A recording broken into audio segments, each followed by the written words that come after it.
some questions. Two quick questions. First on the smash and grabs. We had Congresswoman Alexandria Ocasio-Cortez, who recently got some pushback on some comments she made about doubting whether these were happening or not. The White House says that they are sending additional support from the FBI. What's leadership's position, and what can Congress do to help some of these cities out? Well, I don't want to comment on what leadership's position is. Everyone can speak for themselves. I think people have been very clear in their support of the White House, the White House's efforts in this regard. Certainly, President Biden has been very clear that he's going to provide all the help that any cities, jurisdictions, or municipalities may need in dealing with any outbreaks of property crimes or violence or anything that threatens the health, the safety, and well-being of the American people. And I stand with the administration in that regard. And then will leadership move to strip Representative Bobart of her committee? Yeah, I didn't get an opportunity to attend the leadership meeting yesterday because I was at the funeral for the late Carrie Meek.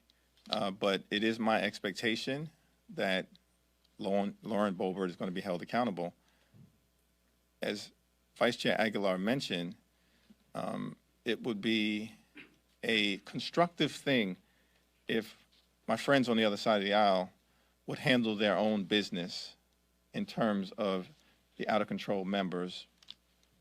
But we haven't seen that level of accountability so far. At some point, I think the House as a whole is going to have to act. I have a question for Congressman Aguilar.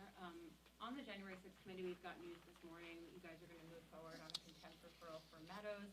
Are you concerned that the more that these things go to court, you're pushing the timeline back? I mean, Bannon's not going to be in court till July, Meadows presumably after that. And do you see it as a similar time stalling measure for all the folks who are coming forward saying, I'm going to plead the fifth? Well, I think if we weren't receiving information that is helpful to the investigation, then that could be a speed bump. But we continue to gather information each and every day. Over 270 interviews that we've conducted. We continue to glean information from witnesses each and every day and to connect the investigative dots that are necessary.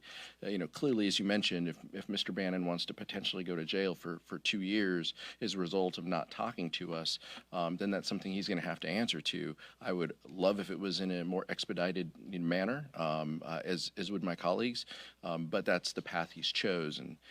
But I will say, for every individual, it's a small group of individuals who are stonewalling the investigation that we're having, and for every one of them, there's dozens more who are talking to us, and there continues to be data and information that we gather that helps our investigative needs. And I'd just refer you to the chairman's letter to Mr. Meadows' attorney that became public this morning that talks about some of that information that we've already received from Mr. Meadows himself in part of the 6,000 documents that we've seen.